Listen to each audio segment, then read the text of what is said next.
The concrete walls of Bastion Point rose 40 feet into the gray dawn sky, their surfaces scarred by countless claw marks and impact craters from previous assaults. Commander Kaelin Voss stood atop the eastern watchtower, her weathered hands gripping binoculars as she surveyed the wasteland beyond. The silence was deceptive. She knew what lurked in the shadows of the ruined cityscape that stretched to the horizon. "Movement on the southeast ridge," came the crackling voice through her radio. Zara Nightfall, their best scout, had been monitoring the perimeter since before sunrise. At 19, Zara possessed an almost supernatural ability to detect the undead before they became visible to others. Kaelin adjusted her focus, scanning the broken landscape until she spotted them, a small cluster of figures shambling between the skeletal remains of abandoned vehicles. "I see them." "How many?" 12, maybe 15. "But Commander..." Zara's voice carried an edge that made Kaelin's blood run cold. "There's something different about these ones. They're moving in formation." The implications hit Kaelin like a physical blow. In the 18 months since Bastion Point had become humanity's final refuge, the zombies had been mindless, driven only by hunger. Organized movements suggested evolution, intelligence, something they couldn't afford to face with their dwindling resources. Below in the courtyard, Thorn Blackwater was conducting the morning weapons inspection with his usual military precision. The grizzled veteran had served 3 tours overseas before the outbreak, and his tactical expertise had kept them alive through countless sieges. His salt and pepper beard couldn't hide the deep lines etched by loss and responsibility, but his steel-gray eyes remained sharp and determined. "Dex, I need those motion sensors recalibrated before nightfall," Thorn called to the young engineer tinkering with a solar panel array. Dex Ironheart looked up from his work, pushing wire-rimmed glasses up his nose. Despite being only 25, Dex had become indispensable, maintaining their generators, communications, and defensive systems with salvaged parts and brilliant improvisation. "Already on it, Thorn. But we're running low on batteries for the perimeter alarms," Dex replied, wiping grease from his hands. "I can probably rig something with the car batteries from the garage, but it won't last more than a few days." The scarcity of supplies was a constant shadow over their daily existence. Dr. Meridian Cross had been rationing medical supplies for weeks, and their food stores would last perhaps another month if they were careful. The doctor emerged from the infirmary, her auburn hair pulled back in a practical ponytail, dark circles under her eyes betraying countless sleepless nights tending to the wounded and sick. "Kaelin, we need to talk," Meridian said, approaching the base of the watchtower. Her voice carried the weight of bad news, and Kaelin felt her stomach tighten as she climbed down to meet her. Inside the main building, Evander Stone was updating their inventory logs with meticulous care. The former high school teacher had adapted remarkably to his new role as logistics coordinator, his classroom management skills translating surprisingly well to organizing survivors and resources. His gentle demeanor provided a stabilizing presence amid the constant tension. Raven Ashford sat hunched over the radio equipment in the communications center, her fingers dancing across dials and switches as she attempted to reach other survivor settlements. For weeks, the airwaves had been eerily quiet, but she persisted with the desperate hope that they weren't truly alone. Her dark hair fell in waves around her shoulders as she leaned into the microphone. "This is Bastion Point calling any survivors. Please respond. This is Bastion Point, do you copy?" Her voice carried across the empty frequencies, met only by static. Kaelin entered the infirmary where Meridian waited, her expression grave. "We lost another one last night," the doctor said quietly. "Mrs. Chen." The infection finally overwhelmed her system. "That brings our numbers down to 47. The weight of leadership pressed down on Kaelin's shoulders. 47 souls were all that remained of a city that once housed 2 million people. Every loss felt personal, every decision carried the weight of extinction. "There's more," Meridian continued. "I've been monitoring the radio chatter Raven picks up. The silence isn't just from other settlements going dark. They're sounds, coordinated sounds, almost like communication." As if summoned by their conversation, Zara's voice crackled through the intercom system. "All hands to defensive positions. We have incoming." Large group approaching from multiple directions. This is not a drill. Kalen felt the familiar surge of adrenaline mixed with dread. Another siege was beginning, but this time felt different. The approaching horde moved with purpose, and the question that had haunted her for weeks now demanded an answer. Were they still hunting mindless beasts, or had humanity's final enemy learned to think? The alarm klaxon pierced the morning air as Bastion Point's defenders scrambled to their positions. Kalen burst through the command center doors, her boots echoing against the polished concrete floor as she reached for her headset. Through the reinforced windows, she could see movement in all directions, more than they'd ever faced before. "Report," she barked into the microphone, her voice carrying to every defensive position throughout the compound. "North wall, 30+ contacts," came Thorne's steady voice from his position. "They're not rushing like usual. They're waiting." Zara's voice crackled through from her sniper's nest atop the water tower. "South approach shows maybe 40. Commander, they're arranging themselves in groups of 10. Perfect formation. This isn't random anymore." Kalen felt ice flow through her veins. Organized zombies meant their defensive strategies, built around channeling mindless hordes into kill zones, were now obsolete. She grabbed her rifle and tactical vest, muscle memory taking over as her mind raced through contingencies. In the courtyard, Dex Ironheart was frantically adjusting the automated turrets they'd constructed from salvaged materials.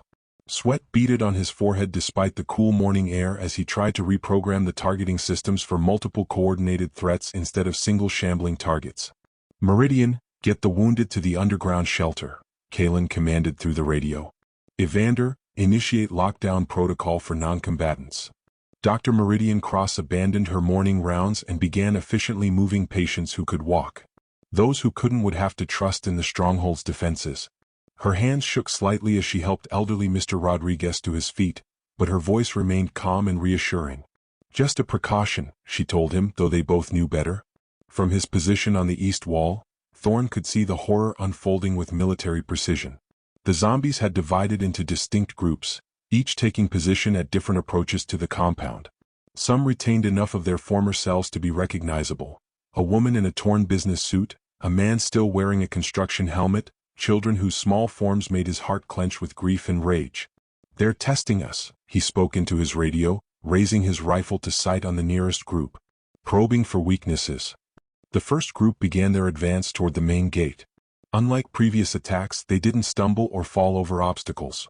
These creatures moved with deliberate steps, their clouded eyes somehow more focused than the mindless hunger they'd grown accustomed to fighting. Some carried makeshift weapons, pieces of rebar, broken glass, even a few that had retained enough motor function to wield firearms. Zara steadied her breathing and squeezed the trigger. Her shot dropped the lead zombie, but instead of the usual confused milling about, the remaining creatures immediately took cover behind debris and abandoned vehicles. The tactical awareness sent chills down her spine. "They're learning from our tactics," she reported, her young voice tight with controlled fear. "Taking cover, using concealment. Commander, what are your orders?" Kalen's mind raced through their limited options. The outer perimeter consisted of chain-link fencing topped with razor wire, backed by a secondary concrete barrier with firing positions. Beyond that lay the main compound with the essential buildings, armory, infirmary, living quarters, and the communication center where Raven continued her desperate attempts to reach the outside world. "Raven, any response to our distress calls?" Kalen asked, though she already knew the answer. "Negative, Commander. Still nothing but static on all frequencies." "Wait." Raven's voice carried a note of excitement mixed with terror. "I'm picking up something. It's not human voices. Sounds like clicking. Rhythmic clicking." The realization hit Kalen like a sledgehammer. "They're communicating. Cut the radio now." But it was too late. The coordinated attack began with deadly precision. The zombies had been listening to their radio chatter, learning their positions, understanding their defensive layout. The eastern group began their assault while the others remained in position, ready to exploit any weakness. Thorne opened fire as the first wave hit the outer fence. His shots were precise, each one dropping a target, but for every zombie that fell, 2 more took its place. The chain-link barrier held for mere minutes before being overwhelmed by sheer numbers and coordinated pressure. Dex's automated turrets roared to life, their improvised ammunition finding targets with deadly efficiency. But the zombies had adapted to this as well, using debris as shields and advancing in short rushes that minimized their exposure. One group had even found the blind spot in the turret coverage that Dex had never imagined they would be smart enough to exploit. Falling back to secondary positions, Thorn commanded as his section was forced to retreat from the outer wall. The disciplined withdrawal he'd drilled into his defenders was the only thing preventing a complete rout. Meridian had finished evacuating the wounded when the sound of gunfire intensified. Through the reinforced window of the shelter, she could see muzzle flashes strobing in the growing darkness as storm clouds gathered overhead. She clutched her medical bag tighter, knowing that before this day ended, she would need every supply she had carefully rationed. Kalen watched the tactical display that Dex had rigged up, showing the defender positions and estimated enemy movements. Red dots swarmed toward their green indicators, and she realized with growing horror that this wasn't just an attack. It was a siege conducted by an enemy that had learned to think, plan, and coordinate. The storm that had been building all morning finally broke, sending sheets of rain across the compound and turning the battlefield into a muddy chaos of violence and desperation. The rain hammered against the concrete walls of Bastion Point, turning the dusty compound into a treacherous maze of mud and standing water. Kalen crouched behind the command center's reinforced barriers, her radio crackling with increasingly desperate reports from her defenders. The secondary perimeter was holding, but barely. "North wall reporting," gasped Marcus Webb, one of Thorn's newer recruits.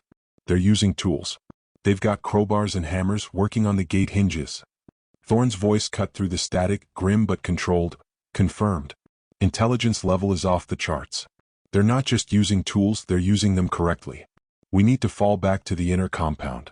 Through the rain-streaked windows, Kalen could see the horror of their new reality. Zombies moved with deadly purpose, some holding makeshift shields while others worked methodically to dismantle their defenses. A group near the east wall had formed what could only be described as a human ladder, with creatures climbing over their fallen comrades to reach the top of the barrier. Zara's sniper rifle cracked repeatedly from her elevated position, each shot precisely placed, but the targets no longer fell in random heaps. The zombies had learned to drag their wounded, or their useful corpses, out of her line of fire. Some even appeared to be studying her shooting patterns, shifting their movements to avoid her likely target zones. "I need more ammunition," Zara reported, her voice strained. "And Commander, some of them are looking directly at me. They know where I am." Dex Ironheart worked frantically in the maintenance tunnel beneath the compound, his hands flying over jury-rigged controls as he attempted to activate the emergency systems they'd hoped never to use. Sparks flew from damaged circuits as the building's power grid struggled under the demand of the automated defenses. "Backup generators online," he reported breathlessly. "But the main power coupling is damaged. We've got maybe 4 hours of emergency power for the essential systems." In the underground shelter, Dr. Meridian Cross tried to maintain calm among the non-combatants while preparing for the wounded she knew would soon arrive. Mrs. Patterson, the elderly librarian who'd become the compound's unofficial counselor, sat with the children, telling them quiet stories to mask the sounds of battle above. "Dr. Cross," whispered young Tommy Chin, his eyes wide with terror. "Are the monsters going to get in?" Meridian knelt beside the 8-year-old, her voice gentle but honest. "We have very brave people protecting us, Tommy. They're doing everything they can to keep us safe." Above ground, the situation deteriorated rapidly. A coordinated assault on the south gate had resulted in a partial breach, forcing Thorn to redirect half his remaining defenders. The zombies poured through the gap with tactical precision, immediately spreading out to prevent the humans from concentrating their fire. Evander Stone had positioned himself in the communications center with Raven, both of them monitoring multiple radio frequencies for any sign of external help while coordinating the internal defense. His teaching background proved invaluable as he calmly relayed position updates and ammunition reports, his steady voice providing an anchor of stability in the chaos. "Raven, anything on the emergency channels?" he asked, though he could see the answer in her devastated expression. "Nothing, Evander. We're completely alone out here." She paused, adjusting her headset. "Wait, I'm getting something on the low-frequency band. It's not human, but it's not the clicking sounds either." The sound that emerged from the speakers was unlike anything they'd heard before, a low, keening wail that seemed to carry both intelligence and profound sadness. It rose and fell in patterns that suggested communication, perhaps even music of a sort. Kalen burst into the communication center just as the sound faded. "They're through the south gate. We're falling back to the main building. How long until the emergency lockdown systems can be activated?" Dex's voice crackled through the intercom. 40 minutes minimum. The security protocols were designed for human threats, not for whatever these things have become. Through the reinforced window, they could see Thorn and his remaining defenders conducting a fighting withdrawal across the courtyard. The veteran soldier moved with deadly efficiency, his rifle finding targets even as he coordinated the retreat. But for every zombie they dropped, two more seemed to take its place. There. Zara's voice cut through the radio chatter. Northeast corner by the generator housing. There's one directing the others. Kaylin grabbed binoculars and focused on the indicated position. What she saw made her blood freeze. A zombie in the remains of a military uniform stood behind partial cover, its arms moving in deliberate gestures that the other creatures seemed to understand and follow. This wasn't just intelligence, it was leadership. Take the shot, Kaylin ordered, but even as Zara's rifle spoke, the target had already moved to better cover. The creature had anticipated the sniper's response. The main building's blast doors were finally cycling shut as the last of the external defenders made it inside. Thorn stumbled through the entrance, blood streaming from a gash on his forehead, his left arm hanging awkwardly at his side. How many? Kaylin asked, dreading the answer. 14 made it inside, Thorn replied, his voice hollow. We started with 28 on the walls. The sound of metal being tested and probed echoed through the building as the zombies examined their final refuge. Scratching, tapping, and something that sounded disturbingly like Morse code. The creatures were learning the building's structure, looking for weaknesses, planning their next move. In the shelter below, Meridian worked on Thorn's injuries while listening to the sounds above. The children had gone silent, instinctively understanding that their very survival now depended on absolute quiet. The only sounds were the soft whispers of bandages being applied and the distant rhythmic testing of their defenses by an enemy that had learned to think. The rhythmic tapping against the blast doors had continued for 6 hours without pause, creating a maddening percussion that echoed through every corridor of Bastion Point's main building. Kaylin paced the command center, her boots marking a worn path in the concrete floor as she tried to process the impossible reality outside. They're not trying to break in, Dex observed, looking up from his monitoring equipment. The sound patterns, they're too regular, too purposeful. It's like they're talking to each other. Thorn sat in a corner, his injured arm in a makeshift sling courtesy of Dr. Cross's expert field medicine. Despite his wounds, his tactical mind continued analyzing their situation. In Afghanistan, we dealt with insurgents who used sound codes to coordinate attacks. This feels similar but more sophisticated. Raven had connected additional speakers to her radio equipment, allowing the entire command staff to monitor the various frequency bands. The eerie keening sounds they detected earlier had evolved into something resembling complex musical patterns, with different tones and rhythms layering over each other in ways that suggested multiple participants. Commander, Raven said, her voice trembling slightly, I think they're singing. The implications were staggering. Music required not just intelligence but culture, emotion, shared understanding.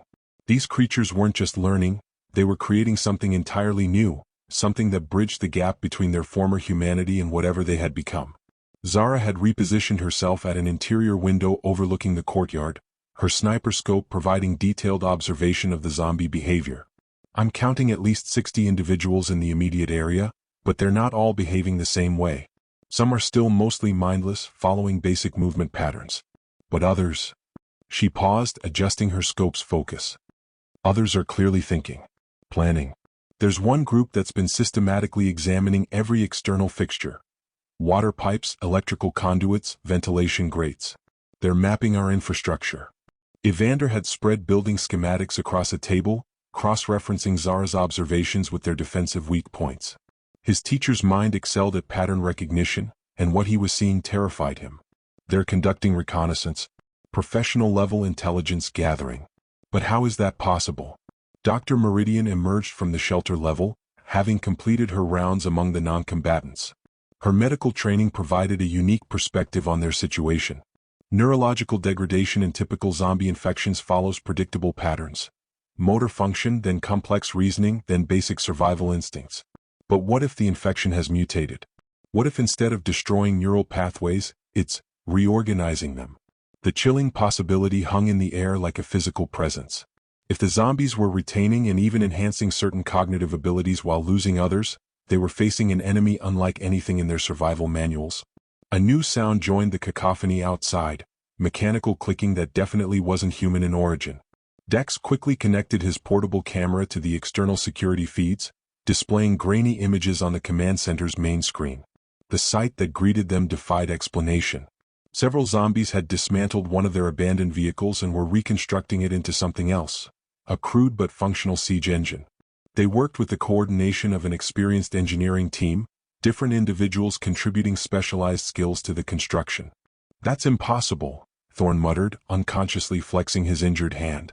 "They don't have the knowledge, the muscle memory." "Unless they do," Kalen said quietly. "What if they're not losing their professional skills? What if the infection preserves what made them effective in life while stripping away inhibitions and ethics?" The implications were terrifying. If zombies retained their professional competencies, military tactics, engineering knowledge, medical understanding, while gaining the relentless hunger and pain tolerance of the undead, humanity stood no chance.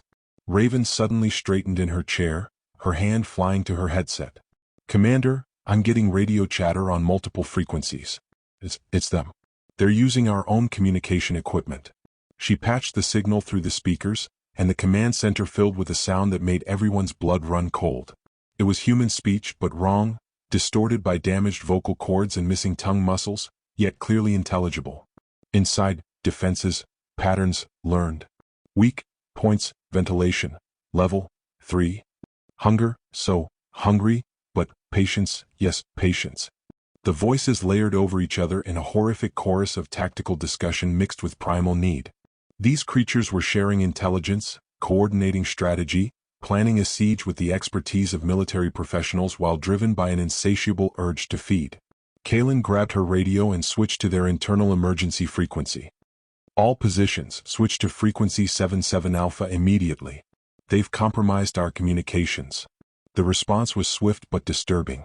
As they changed frequencies, the zombie chatter shifted as well, following them to their new channel with electronic precision. Somehow, the creatures had learned to monitor and track their radio usage in real time. "Cut all radio communications," Kalen ordered. "We go to hardwired communications only." In the sudden radio silence, the mechanical sounds from outside became more pronounced. The siege engine construction was accelerating, and new sounds suggested additional projects, perhaps multiple siege weapons or worse. Dex had connected his laptop to the building's internal network, trying to access any remaining external cameras. What he found sent ice through his veins. "Commander, they found the main water intake. They're not trying to cut it off, they're examining it. Like they're planning to use it." Evander looked up from his schematics, his face pale. "The water system connects to every level of the building, including the shelter. If they've retained enough technical knowledge, they could introduce something into our water supply," Meridian finished, her medical training immediately grasping the implications. "Poison, biological agents, or worse, they could use the water system to access every secured area." Outside, the zombie chorus rose in pitch and complexity, their coordinated voices creating harmonies that spoke of shared purpose and terrifying intelligence. Whatever these creatures had become, they were no longer simply the shambling dead. They were something new, something that combined the worst aspects of human capability with inhuman hunger. The 47 survivors of Bastion Point faced an enemy that could think, plan, coordinate, and remember. An enemy that grew stronger and smarter with each passing hour. The water had been shut off for 12 hours, and the emergency reserves were dwindling faster than anticipated. Kalen stood before the assembled survivors in the main corridor, 47 faces looking to her for hope she wasn't sure she could provide. The children huddled close to the adults, their wide eyes reflecting the emergency lighting's harsh glare. "The situation is dire," she began, her voice steady despite the tremor in her hands. "Our external defenses have been compromised, our communications are monitored, and our infrastructure is being systematically analyzed by an enemy that appears to retain human intelligence while possessing inhuman persistence." Thorn stepped forward despite his injuries, his gruff voice cutting through the assembled whispers. "We've received offers of negotiation." The word hung in the air like a physical blow. Through their jury-rigged internal communication system, the zombies had somehow accessed their intercom network, broadcasting offers of mercy for those who surrendered voluntarily. The voices were human enough to be understood, inhuman enough to be absolutely terrifying. Dr. Meridian had been monitoring the psychological impact on their survivors, and her report was grim. 3 of our people are showing signs of severe psychological break. Mrs. Patterson hasn't spoken in 6 hours, and Tommy Chin has developed a fever that I suspect is stress-induced rather than infectious. Dex looked up from his laptop, which had become their primary source of external intelligence. Through hacked traffic cameras and security systems throughout the Dead City, he'd been tracking zombie movement patterns. The siege engines are nearly complete. I count 4 separate mechanical constructions designed for different purposes. One appears to be a battering ram, another looks like a primitive catapult, and the third. He paused, double-checking his calculations. The third looks like it's designed to launch something over our walls rather than through them. Evander had been studying the building's architectural plans with the desperate intensity of a man seeking salvation in blueprints. There's one possibility, he said quietly. The original construction included a series of maintenance tunnels that connect to the old subway system. They were sealed during renovation, but the barriers are just concrete and steel, not the reinforced composites of our main defenses. Zara lowered her rifle, having maintained continuous overwatch for 16 hours straight. Her young face showed exhaustion, but her eyes remained sharp. The tunnel exit is approximately 2 miles from here, in the old industrial district. But Commander, that's a lot of open ground and we'd be abandoning our defensive advantages. Kalen weighed their impossible options. Stay and face an increasingly intelligent enemy with dwindling resources, or venture into the open wasteland with 47 people, including children and wounded, while being hunted by creatures that had demonstrated tactical sophistication. There's more, Raven added, her voice barely above a whisper. I've been monitoring their radio transmissions. They're not just communicating with the zombies here, they're coordinating with other groups across the city. This isn't an isolated siege. It's a coordinated campaign. The implications crashed over the group like a wave. If zombies throughout the region were developing intelligence and coordination, then Bastion Point wasn't humanity's last stronghold, it was simply the first target in a systematic extermination campaign. Dr. Cross stood, her medical bag clutched tightly in her hands. I volunteer to stay behind. The wounded can't make a forced march through hostile territory, and someone needs to tend to them. I can also activate the building's self-destruct protocols when the defenses fail. No, Kalen said firmly. We all go or we all stay. I won't abandon anyone. Thorne slowly rose to his feet, wincing as movement aggravated his injuries. Then we make our move at dawn. The zombies have shown decreased activity during daylight hours, suggesting they're adapting to preserve energy. We use the maintenance tunnels, move in small groups, and rendezvous at the old subway station. Young Tommy Chin stepped forward, his small voice somehow carrying clearly in the tense silence. What about the monsters? Will they follow us? Kalen knelt to meet the boy's eyes, her voice gentle but honest. Yes, Tommy. They'll follow us. But we're going to be very clever and very brave, and we're going to get somewhere safe. The next few hours passed in intense preparation. Dex worked frantically to disable their technical systems, ensuring the zombies couldn't extract intelligence from their computers and communication equipment. Essential supplies were divided among the survivors according to their physical capabilities, with ammunition and medical supplies receiving priority. Evander organized the evacuation into groups of 7, each led by one of their experienced defenders. The groups would move through the tunnels at 15-minute intervals, reducing the risk of total group loss if they encountered resistance. Raven spent her final hours attempting to broadcast their situation and planned route to any possible survivors, hoping against hope that someone, somewhere, might receive their message and either render assistance or at least preserve the knowledge of what they'd discovered about zombie evolution. As dawn approached, the sounds from outside changed ominously. The mechanical construction noises ceased, replaced by an organized shuffling that suggested the zombies were repositioning for a final assault. Their patience appeared to be exhausted. They know, Zara reported from her observation post. Somehow they know we're planning to move. The formations outside are shifting to cover the tunnel access points. Kalen felt the weight of impossible decisions crushing down on her shoulders. Stay and face certain destruction, or lead her people into what might be an even more hopeless situation in the wasteland beyond. Either choice carried the potential for total loss, but at least in movement there remained the possibility of hope. We go, she decided. At first light we make our break for freedom. Whatever's waiting for us out there can't be worse than the certain death waiting here. But as the first rays of sunlight penetrated the storm clouds that had covered them for days, the sound that rose from the zombie forces outside suggested otherwise.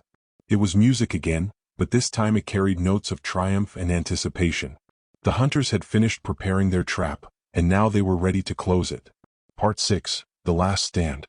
The maintenance hatch groaned open with a sound that seemed to echo through the entire underground tunnel system. Kaelin was the first through, her rifle ready as she dropped into the narrow passageway that would either lead them to freedom or become their tomb. Emergency lighting cast eerie shadows on the concrete walls, revealing a path that hadn't been traveled by humans in years. Above them, the sounds of the final assault on Bastion Point had begun in earnest. The crash of the siege engines against the blast doors reverberated through the building's structure, each impact sending dust and debris raining down on the evacuees. Thorn had remained behind with a skeleton crew of volunteers to maintain the illusion that the building was still fully defended, buying precious time for the escape. "First group, move," Kaelin whispered into her radio, leading Tommy Chin and 6 other non-combatants into the tunnel system. The 8-year-old boy clutched a small backpack containing his few remaining possessions, his eyes wide but determined as he followed her into the darkness.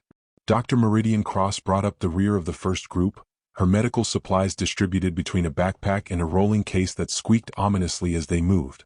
The wounded who could walk had been given stimulants to mask their pain, while those who couldn't had made the heartbreaking decision to remain behind with Thorn's defensive team. The tunnel stretched ahead for what seemed like miles, illuminated only by their handheld flashlights and the occasional emergency beacon that Dex had somehow managed to activate from the building's main systems. Water dripped constantly from unseen leaks above, creating a steady percussion that masked their footsteps but also prevented them from hearing potential threats ahead. "Second group entering tunnels now," came Evander's voice through their short-range radios. His group included the elderly and infirm survivors, moving more slowly but with quiet determination. Mrs. Patterson, the librarian, had finally broken her traumatic silence and was helping to guide a blind survivor through the treacherous footing. Behind them, the building's defenses were failing systematically. Thorn's voice crackled through the radio with professional calm despite the chaos around him. "Northeast blast door is breached. Falling back to secondary positions. Whatever intelligence they've developed, they're using it efficiently." Zara's group, designated as rear guard, was still fighting a desperate delaying action from the upper levels. Her sniper rifle cracked repeatedly as she picked off the zombies that had learned to use their fallen comrades as shields and stepping stones. "They're not just breaking in anymore," she reported between shots. "They're securing territory, setting up defensive positions. They're planning to hold the building." The realization sent chills through everyone monitoring the radio. The zombies weren't just hunting, they were conquering. Bastion Point would become their stronghold, a base of operations for whatever campaign they were conducting against the surviving humans. Halfway through the tunnel system, Kaelin's group encountered their first obstacle. A section of the passage had partially collapsed, leaving a gap barely wide enough for an adult to squeeze through. Worse, the debris showed signs of recent disturbance, suggesting they weren't the first to pass this way. "Tommy, you go first," Kaelin whispered, lifting the boy toward the opening. "Crawl through quickly and quietly, then wait for us on the other side." As Tommy wriggled through the gap, a sound from the darkness ahead made everyone freeze. It was the rhythmic clicking they'd learned to associate with zombie communication, but this was different. More complex, layered with harmonics that suggested multiple participants. Dr. Cross pressed her stethoscope against the tunnel wall, using her medical training to analyze the vibrations. "There are at least 12 of them," she whispered. "Maybe more. And they're not moving randomly, they're positioned as if they're waiting for something." The terrible truth became clear. The zombies had anticipated their escape route. Either through surveillance or tactical reasoning, the creatures had positioned themselves to intercept the fleeing humans. The tunnel that had seemed like salvation was actually a trap. "All groups, halt advance," Kaelin whispered into her radio. "We have hostiles ahead." But even as she spoke, new sounds emerged from behind them, the scraping and shuffling that indicated zombies had entered the tunnel system. They were caught between two forces with nowhere to run. Raven's voice came through the radio with barely controlled panic. "Building is lost. Thorn's group is falling back to the tunnel entrance, but they're being pursued. Whatever these things have become, they're not giving up the hunt." In the narrow confines of the tunnel, traditional defensive tactics were useless. There was no room to maneuver, no cover to use, no way to establish fields of fire. They were trapped in a concrete tube with enemies approaching from both directions. Dex's voice cut through the radio chatter with desperate inspiration. "The building's power grid extends into the tunnel system for the emergency lighting. If I can overload the circuits from here, I might be able to create enough electrical discharge to—" "Do it," Kaelin ordered without hesitation. "Everyone, drop everything metal and press against the walls." The few seconds that followed seemed to stretch into eternity. Tommy's frightened voice came from beyond the debris. There's monsters coming. Lots of them. Then Dex's jury-rigged electrical overload sent thousands of volts surging through the tunnel's metal fixtures. The emergency lights exploded in showers of sparks, emergency conduits discharged with sounds like thunder, and the metallic framework of the tunnel became a massive electrical weapon. The zombie clicking and shuffling from both directions ceased abruptly, replaced by an eerie silence that was somehow more terrifying than the sounds of pursuit. In the absolute darkness that followed, 47 human survivors waited to learn whether they had destroyed their enemies or simply delayed their own inevitable doom. 3 days had passed since the electrical discharge in the tunnels, and the survivors of Bastion Point huddled in what remained of the old subway station, a hollow shell of humanity's former glory. Kalen counted heads for the 100th time, 39. They had lost 8 people in the tunnel collapse that followed Dex's desperate electrical gambit, including Mrs. Patterson and 2 of the children. The subway platform stretched into darkness in both directions, its tiled walls cracked and stained with years of neglect. Emergency candles provided the only light, casting dancing shadows that made everyone jump at imagined threats. They had found some old vending machines to break open for supplies, but the stale candy and bottled water would last perhaps another week at most. Dr. Meridian Cross worked quietly in a makeshift medical station, tending to burns and injuries sustained during their escape. Her supplies were nearly exhausted, reduced to basic first aid and whatever pain relief she could provide through careful rationing of their remaining medication. The soft sound of her gentle voice comforting the wounded was one of the few human sounds that still carried hope. "Any word from the surface?" Kalen asked Raven, who had managed to salvage a portable radio from their escape equipment. Raven shook her head, her dark hair falling across her face as she hunched over the device. "Still nothing on any frequency. But..." She paused, adjusting the radio settings. "I've been picking up that music again. It's different now though. More complex. Like they're celebrating." The implications were clear to everyone. If the zombies were capable of celebration, it meant they understood victory, achievement, conquest. The infection hadn't just preserved human intelligence, it had created something that combined human reasoning with inhuman drives, something that could feel satisfaction at the destruction of their former species. Thorne sat against a concrete pillar, his injuries slowly healing under Meridian's care. The veteran soldier had managed to lead 14 survivors through the tunnel system after the building fell, but the cost had been severe. His tactical experience told him they were living on borrowed time, but his leadership training demanded he maintain hope for the others. "We need to keep moving," he said quietly to Kalen during one of their strategy sessions. "This location offers temporary shelter, but no sustainable resources. The children especially won't survive much longer without proper nutrition and medical care." Evander had been exploring the subway system with Dex, mapping the tunnel networks and looking for potential routes to other areas of the city. What they had discovered painted a bleak picture of their options. "Most of the tunnels are flooded or blocked," Evander reported. "But there's one line that might still be passable. It leads to the harbor district about 8 miles from here." Dex nodded, his engineer's mind still working despite their desperate circumstances. "If we could reach the harbor, there might be boats still functional. We could try to reach one of the offshore islands, maybe find somewhere they haven't reached yet." Young Tommy Chin had barely spoken since the tunnel escape, the trauma of losing so many adult protectors leaving him withdrawn and fragile. He spent most of his time drawing with a broken pencil on scraps of paper, creating images that showed remarkable artistic talent but deeply disturbing subject matter. Creatures that were human but wrong, buildings falling, people running through endless darkness. Zara maintained watch at the platform's edge, her sniper rifle trained on the tunnel approaches. Her youth, which had once seemed like a disadvantage, now provided the resilience that many of the adults lacked. "Movement in the north tunnel," she reported quietly. "But it's not them. It's someone human." The figure that emerged from the darkness was a woman in her 50s, her clothes torn and bloody, her eyes wild with exhaustion and terror. She clutched a small bundle against her chest and moved with the careful steps of someone who had learned to fear every shadow. "Please," she whispered as Kalen approached with her weapon ready. "I have a baby. She's sick." I heard voices, human voices. Dr. Cross immediately moved to examine the infant, a girl perhaps 6 months old who was clearly dehydrated and malnourished. "She needs medical attention immediately. And this woman hasn't eaten in days."